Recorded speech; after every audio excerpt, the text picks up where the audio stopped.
Bienvenue ici en Italie, dans la région de Barolo, à Pollenzo plus exactement, où le moniteur automobile a pu en exclusivité mettre la main sur la toute nouvelle Fiat 500 pour un test longue durée. Alors ce test longue durée, vous pourrez le suivre en détail sur ce même DVD dans la partie Road Movie.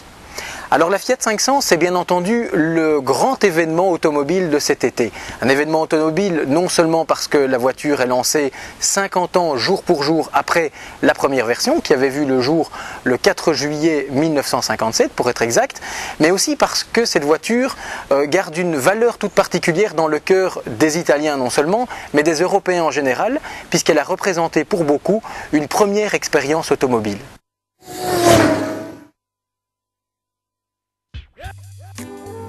Pour faire revivre la 500, il fallait bien entendu ressusciter son style, parce que, comme pour la Mini, ce sont bien sûr les qualités esthétiques qui constitueront la première motivation d'achat.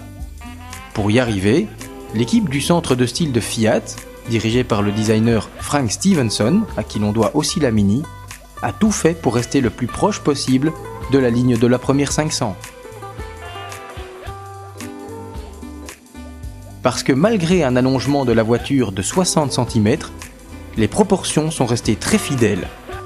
Les stylistes sont parvenus à conserver une partie avant très courte, et ce malgré des exigences très poussées en matière de sécurité. En inclinant fortement les montants de pare-brise, un trompe-l'œil a pu être créé, donnant justement l'impression que le capot est très court. Au-delà de la forme générale, la nouvelle 500 se rapproche aussi de l'ancienne par l'intermédiaire d'une foule de petits détails. À l'avant, on retrouve ainsi la fameuse baguette chromée sertie entre les feux ronds, mais aussi le tout nouveau logo Fiat à la fibre nostalgique.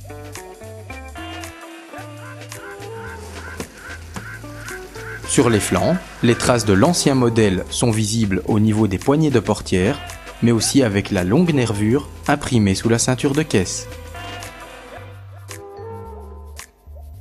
À l'arrière, le style typique est également conservé, notamment par l'intermédiaire des feux droits, mais aussi grâce au petit bossage ménagé dans le haillon qui donne l'impression que le moteur se trouve toujours à l'arrière.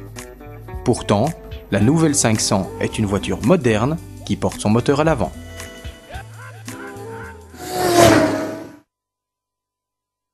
Voilà pour la partie stylistique de la nouvelle 500. Avant d'en prendre le volant, je vous propose de passer à l'intérieur pour découvrir un habitacle qui lui non plus ne manque pas d'originalité.